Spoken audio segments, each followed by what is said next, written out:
Sziasztok! Megnézzük, hogy mi újság a lelkitársaknál.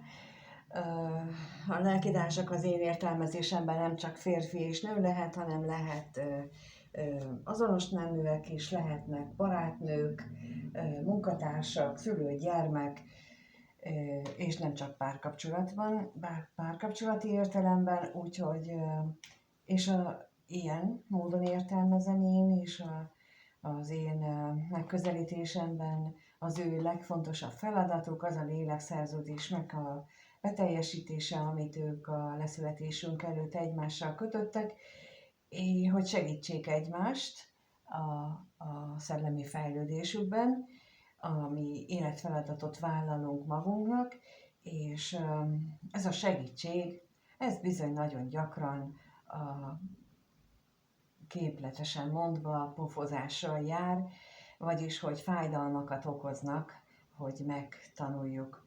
Például ilyen az, amikor olyan szülőket kapunk, akire gyakran fiatal korunkban azt mondjuk, hogy miért pont ők lettek a szüleink, amikor nem vagyunk elégedettek azzal, amit adnak nekünk bármilyen szempontból, vagy érzelmileg, leginkább érzelmileg szokott a probléma lenni. Úgyhogy azért, mert ők ezt vállalták, hogy ők nekünk ilyen lelkisebeket fognak okozni, mert majd mi ezáltal fogunk a saját útunkon elindulni, és ezáltal fogunk rossz párkapcsolatot választani, és akkor a rossz párkapcsolatból tanulni, jó esetben, hát vagy nem. És akkor a párkapcsolatok is lehetnek ugyanilyenek. Na, megnézzük akkor, hogy egyébként ez a lélektársi kapcsolat, akinek az energiája most érkezik, akkor az milyen, mit tudhatunk meg erről, mit tudhatunk meg erről a lélektársi kapcsolatról, hogyan van ez a lélektársi kapcsolat, milyen ez, mit tudhatunk meg róla. Milyen ez a kapcsolódás?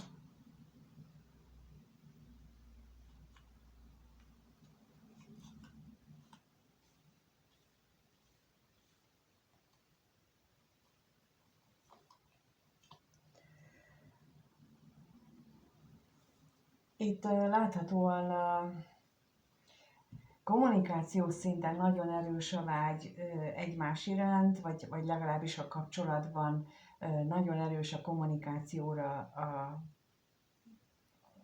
vágy, a kívánság, tehát hogy szeretnek egymással beszélgetni, szeretnek egymás jelenlétében lenni. Akár az is lehetséges, hogy fontos ebben a kapcsolatban az, hogy ők meg tudnak egymással mindent beszélni, de megnézzük akkor itt az üzenetet, hogy miért fontos ez.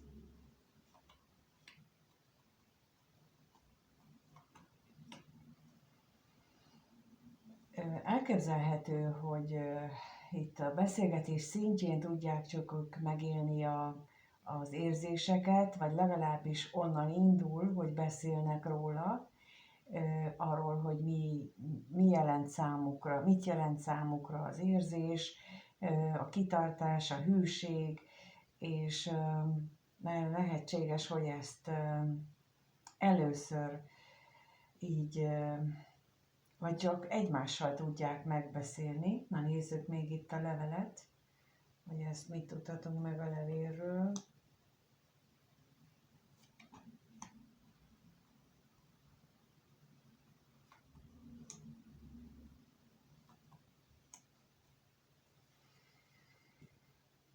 Viszont azt látom itt, hogy, és ezt nem mondtam el, hogy még talán sosem, hogy a lelkitársi kapcsolódásnál, vagy lehetséges az, hogy nincsen testi találkozás, tehát hogy fizikai találkozás nincs, hanem ők például csak online tudnak beszélni. Létezik, tehát a lélektársaknál létezik, de ezt azért ne keverjük össze azzal, hogy ez egy párkapcsolat. Nem, ebben az esetben azért jön a másik személy, hogy legyen valaki, akivel a bennünk lévő kétségeket, kérdéseket meg tudjuk vitatni, akinek el tudjuk mondani a dolgainkat, és az is fontos ilyen esetben, hogy vigyázzunk, hogy ne váljunk a függőjévé ennek a kapcsolatnak, és ne váljunk a másik személynek a függőjévé, vagy ne legyen az ne legyenek ki nem mondott dolgok, illetve kihasználás a másik, vagy egyik vagy másik személy részéről. Tehát, hogy itt nagyon fontos ebbe a kapcsolatban az adok-kapok egyensúlyának a megléte, hogy csak annyit adok, amennyit a másiktól kapok. Tehát olyan nincsen, hogy most valakivel nem találkozok, és akkor ő mégis pénzt kér tőlem, mert ott az nem adok-kapok egyensúly, ott ő kihasznál engem. Az egyértelműen a kihasználást jelzi, bár előtte lehet, hogy így megvalósult az a feladat, amiért ők találkoznak, tehát hogy valóban tudtak egymással beszélni, viszont ha már átmegy erre az anyagi síkra, akkor onnantól kezdve azt jelenti, hogy az a feladat betöltötte a célját, és akkor ott tovább lehetne lépni, és ez nagyon fontos lenne.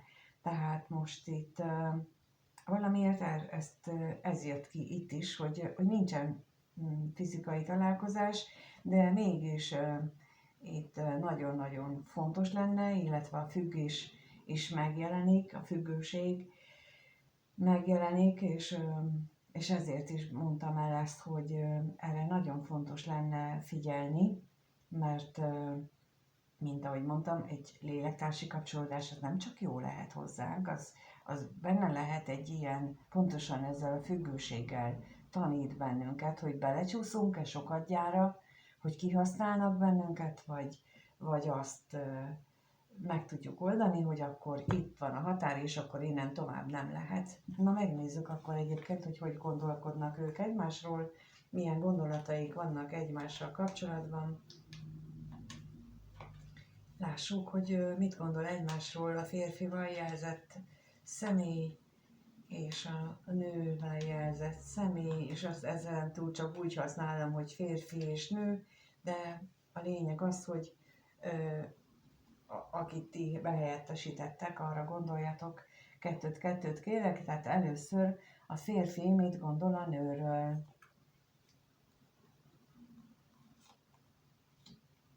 És a nő mit gondol a férfiről.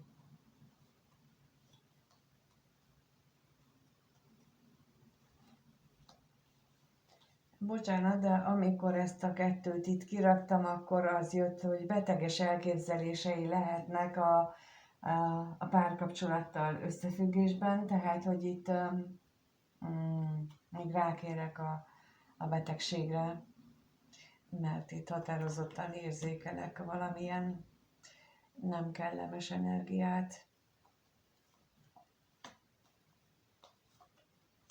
És a házasságra is.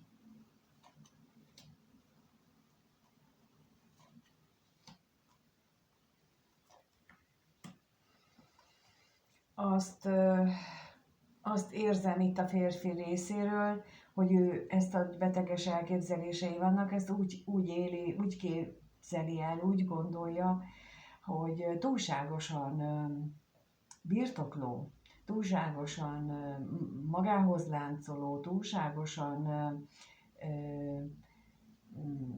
lelkizős elképzelése van a női félnek egy párkapcsolattal összefüggésben, és erre gondol az, amikor azt mondja, hogy beteges elképzelései vannak. Az is lehetséges, hogy úgy gondolja, hogy a születése, tehát a hozott családi minták alapján van neki ilyen problémája, vagy így a kapcsolattal, hogy mit vár ettől egy ilyen elkötelezett párkapcsolattól. Tehát, hogy azért gondolja ez a férfi lélektárs, hogy a női lélektárs elég durván képzeli el, hogy miről szól egy párkapcsolat. És az nem azt jelenti, hogy igaza van, azt jelenti, hogy ő ezt gondolja. És női részről meg azt látjuk, hogy ő félelmei vannak a kommunikációval összefüggésben. Na, nézzük ezt a féltékenységet. Hogy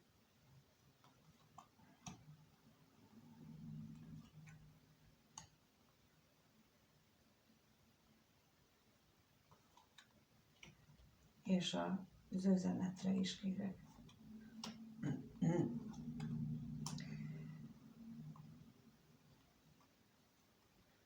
Én úgy érzékelem, hogy itt nagyon is jól érzi itt a női fél az, hogy azért vannak félelmei a kommunikációval, hogy vajon mit gondol a férfi, vajon hogyan gondolkodik róla, és hogy nem-e olyan dolgokat gondol, ami a női oldalt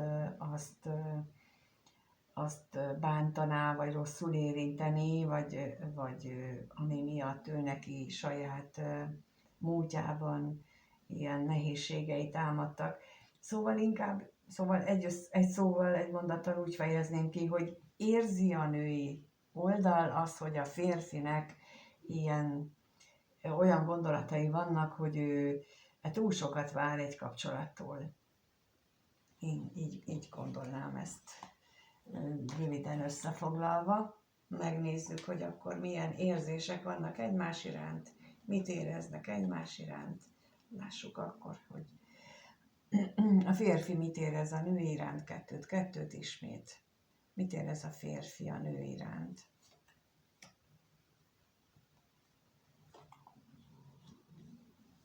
És a nő a férfi iránt.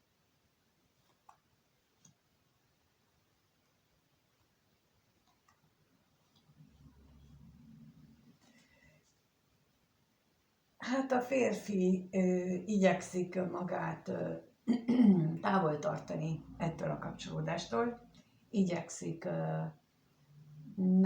nem figyelembe venni azt, amit ő benne belül van. Most nézzük ezt az állandóságot.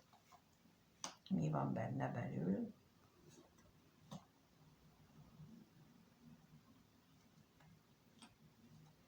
És az egy férfire is kérek.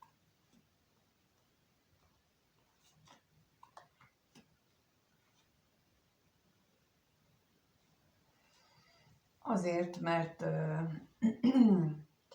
fél attól, hogy ha kimondja a gondolatait, az érzéseit, ami nem feltétlenül ilyen szerelmes érzések,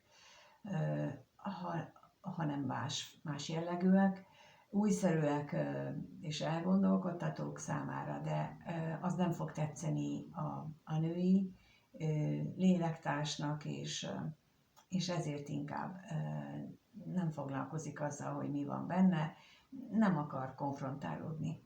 Így gondolnám. Így tudnám kifejezni azt, hogy miért fordít hátat. Míg a női részről pedig azt látom, hogy ő nagyon vágyik arra, hogy ők ketten együtt legyenek. Lássuk a vágyakozást. Itt megint a távolság jön ki, hogy kettejük között távolság van, és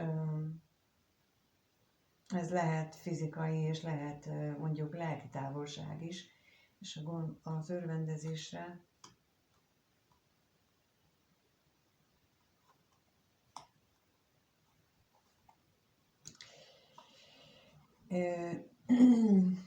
itt láthatóan a női fél az, aki többet képzel ebbe a kapcsolatba, mint ami itt van. Érzésileg is jobban benne van. Gondolatban is arra azt láttuk, hogy ő valahogy érzékeli, hogy a férfi az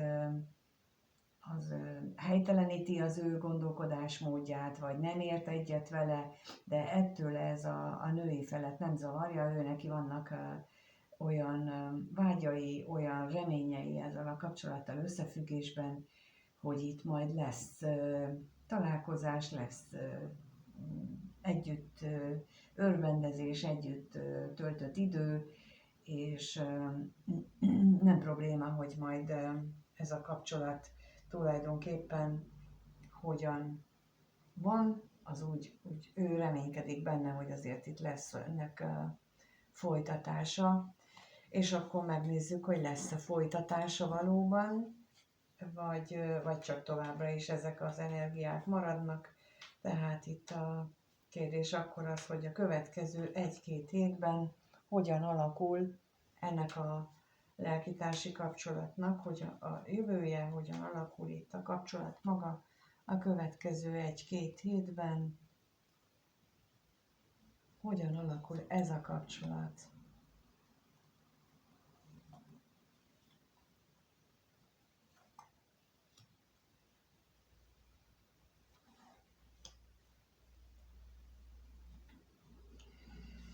Itt azt gondolom, hogy marad továbbra is az a felállás, hogy a férfi gondolkodik, meg nehézségek jönnek közben, hogy a találkozás létrejöjjön, és hogy minek kellene megváltozni ahhoz, hogy itt találkozzanak. Én itt ebből konkrétan nem érzem a találkozás lehetőségét, de megnézzük, hogy a látogatásra mit kapunk, milyen.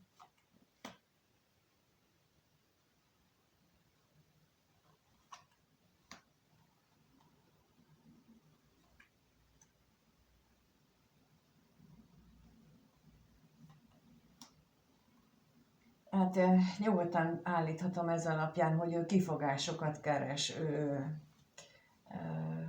amikor a találkozás nem jön össze.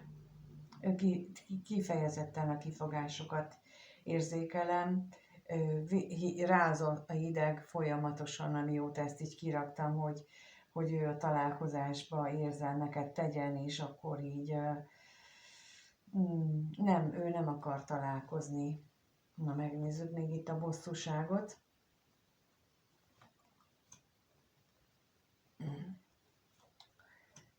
Itt a bosszúságot. Mit akar ez itt? Hát,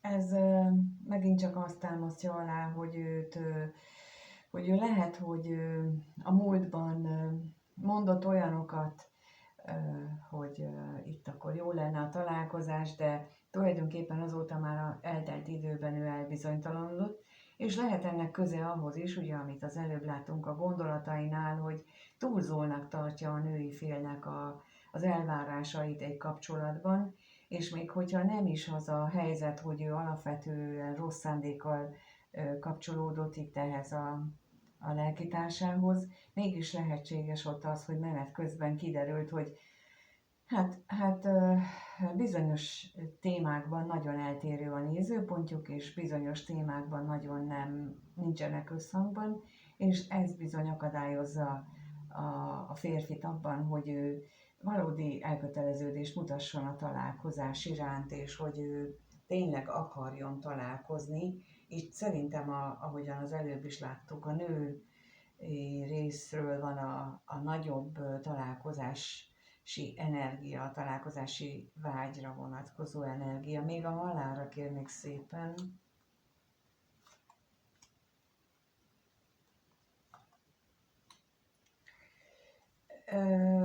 Lehetséges, hogy itt a kifogásokban mindenféle olyan nehézségeket sorol fel, amiről tudja, hogy a nő számára ez így érzelmileg, hát mondjuk így manipulálja. Érzelmileg tudja, hogy mi az, ami számára fájó, tudja, hogy mi az, amire azt mondja, hogy jó, hát megértem, tőle lesz türelmes a nő, tehát, hogy itt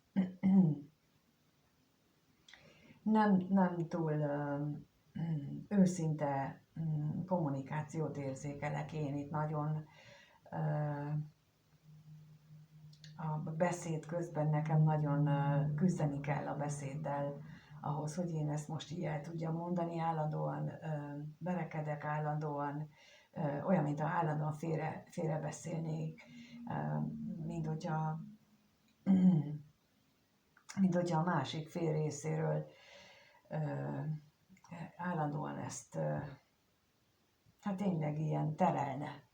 Úgyhogy bocsánat, hogy most ilyen nem túl kellemes üzenetet adok át, de most ez jött, akik ilyen smi jellegű kapcsolatban vannak, nekik szólt ez a videó, ettől függetlenül remélem, hogy hasznos és segítő jellegű volt a számotokra.